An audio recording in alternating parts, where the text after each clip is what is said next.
السلام علیکم خواتین و حضرات. آج ہم آپ کے لیے فیض احمد فیض کی ایک غزل لے کر آئے ہیں.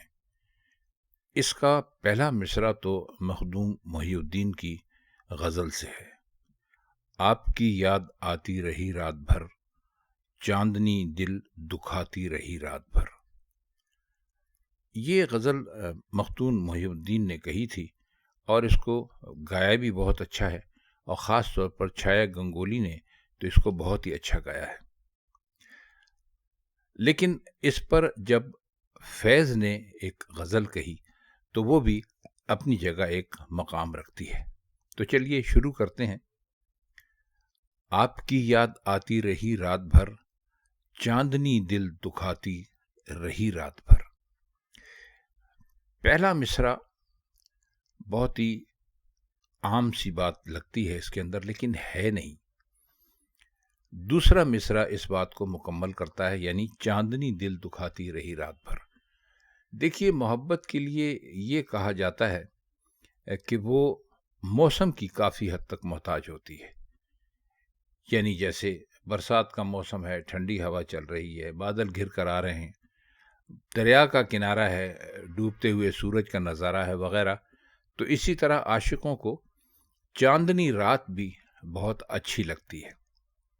اب انہوں نے جو یہ فرمایا کہ آپ کی یاد آتی رہی رات بھر، چاندنی دل دکھاتی رہی رات بھر، تو اس کا مطلب یہ ہے کہ محبوب قریب نہیں ہے. محبوبہ یا محبوب کچھ بھی کہہ لیجئے، وہ دور ہے، یا وہ بچھڑ گیا ہے، یا اس سے ملنے کا کوئی سبب دکھائی نہیں دے رہا، کوئی سبیل نہیں بن پا رہی. اور چاندنی رات ہے، چاندنی رات ساری رات رہتی ہے، تو اس کی یاد بھی ساری رات آتی رہی. اور چاندنی دل دکھاتی رہی رات بھر کا مطلب یہ ہے کہ جب اس کھلی ہوئی، بکھری ہوئی، چٹکی ہوئی چاندنی کو دیکھتے تھے اور یہ خیال کرتے تھے کہ محبوب قریب نہیں ہے، محبوب ساتھ نہیں ہے، تو دل دکھتا تھا. تو اسی کو انہوں نے ایک بہت ہی خوبصورت شعر میں سمو دیا. اگلا شعر ہے: گاہ جلتی ہوئی گاہ بجھتی ہوئی، شمع غم جھل ملاتی رہی رات بھر. گاہ کا مطلب ہوتا ہے کبھی. تو اگر ہم اس طرح اس کو گاہ یعنی کبھی کو استعمال کر کے دیکھیں تو یہ کچھ ہم یوں بھی کہہ سکتے ہیں کہ کبھی جلتی ہوئی کبھی بجھتی ہوئی. تو گاہ کے معنی آپ یاد رکھیے گا، گاہ کا مطلب ہوتا ہے کبھی. اب اس میں جو انہوں نے کہا ہے کہ گاہ جلتی ہوئی گاہ بجھتی ہوئی، شمع غم جھل ملاتی رہی رات بھر. آپ نے یہ دیکھا ہوگا کہ جب شمع جلتی ہے تو جو بجلی کا بلب ہوتا ہے، اس کی طرح اس کی یکساں یا ایک جیسی روشنی نہیں ہوتی. تھوڑا سا بھی اگر اس کو ہوا کا جھونکا چھو جائے، یا مان لیجئے آپ ہی اپنے ہاتھ کی تھوڑی سی اس کو ہوا دے دیں، تو اس کی لو جھل ملانے لگتی ہے. مطلب یہ کبھی کم ہوتی ہے، کبھی زیادہ ہوتی ہے. اب انہوں نے جو اس شعر میں کہا ہے گاہ جلتی ہوئی گاہ بجھتی ہوئی، شمع غم جھل ملاتی رہی رات بھر. غم تو تھا، لیکن غم کے ساتھ گزرے ہوئے وقت کی خوشی بھی تھی. تو جب گزرے ہوئے وقت کی خوشی کو یاد کرتے تھے اور پھر اس کے بعد وہ موجودہ وقت کے غم کو یاد کرتے تھے، تو ایک مرتبہ تو شمع کی روشنی بہت تیز ہو جاتی تھی خوشی کی وجہ سے، اور جب غم کو یاد کرتے تھے تو اس کی روشنی مدھم پڑ جاتی تھی، یعنی اس میں جھلملانے کا تاثر یا جھلملانے کا اثر دکھائی دیتا تھا. تو شعر سے یہی پتہ چلتا ہے کہ شاعر اپنے محبوب کو یاد کرتے وقت اچھی باتوں کو یعنی خوشی کی باتوں کو بھی یاد کرتے رہے، اور غم میں تو وہ تھے ہی پڑے ہوئے اس وقت. تو اس لیے جو غم کی شمع تھی وہ کسی دوسری شمع کی طرح جھل ملاتی رہی، یعنی کبھی خوشی کا تاثر دیتی رہی اور کبھی دکھ کا تاثر دیتی رہی.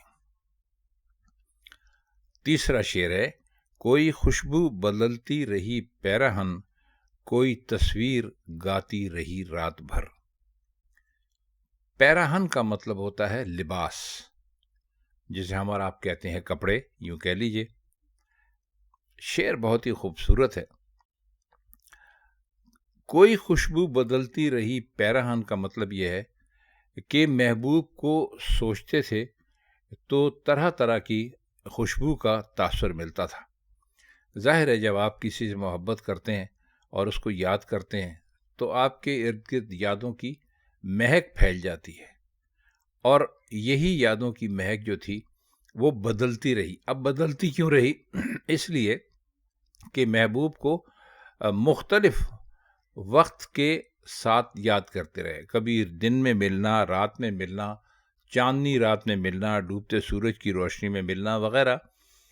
تو جب محبوب یاد آتا تھا یا محبوبہ یاد آتی تھی تو ایسا لگتا تھا کہ کوئی لباس ہے جو خوشبو بدل بدل کر شاعر کے گرد یعنی آ رہا ہے۔ پیرہن سے مطلب یہ ہے کہ وہ یادوں کا لباس آپ سمجھ لیجیے، اور کوئی تصویر گاتی رہی رات بھر۔ تصویر تو عموماً آپ نے دیکھا ہے کہ وہ تصویر تو اپنی جگہ پہ ساکت ہوتی ہے، وہ گاتی نہیں ہے۔ یہ تصویر جو ہے یہ یادوں کی تصویر ہے۔ اس شعر میں انہوں نے یادوں کو تصویر سے مشابہت دی ہے، یادوں کو تصویر سے ملایا ہے۔ تو کہتے ہیں کہ جب محبوب کی یاد آ جاتی تھی تو ہمیں ایسا لگتا تھا کہ جیسے کسی نے لباس پہن رکھا ہے، اور جب کسی نئے موقع کی یاد آتی تھی تو ایسا لگتا تھا کہ وہ اس لباس پر ایک نئی خوشبو کے ساتھ آیا ہے۔ اور اسی طرح وہ تصویر تھی یادوں کی جو گاتی رہی رات بھر کا مطلب یہ ہے کہ وہ رات بھر شاعر کے سامنے بھیس بدل بدل کر آتی رہی، اور ایسا لگ رہا تھا کہ جیسے کوئی گا رہا ہو۔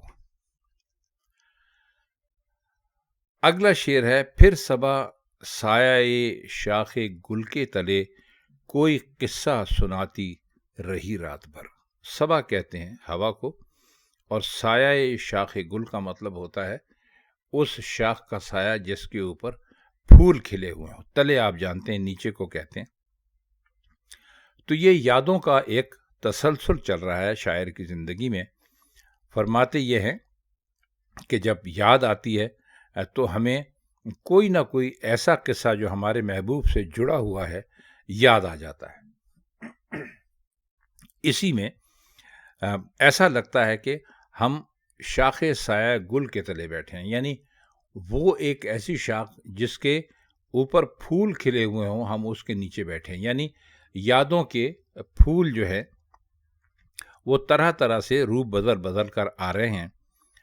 اب یہ جو یادوں کے پھول اور شاخ گل ہے، اس کا مطلب یہ، اس کی مثال کیوں دی ہے؟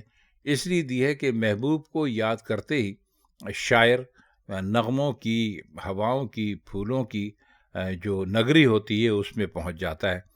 تو اس لیے کہتا ہے کہ ہم جب کبھی بھی ایسی جگہ پر گئے تو ہمیں ایسا لگا کہ جیسے ہوا ہمیں ہمارے محبوب کے خوشبو بھرے یادوں کے قصے سنا رہی ہو۔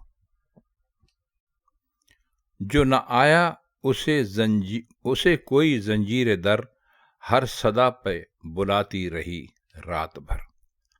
یہ ایک طرح کا ہجریہ شعر ہے جس میں دکھ کا اظہار بھی ہے۔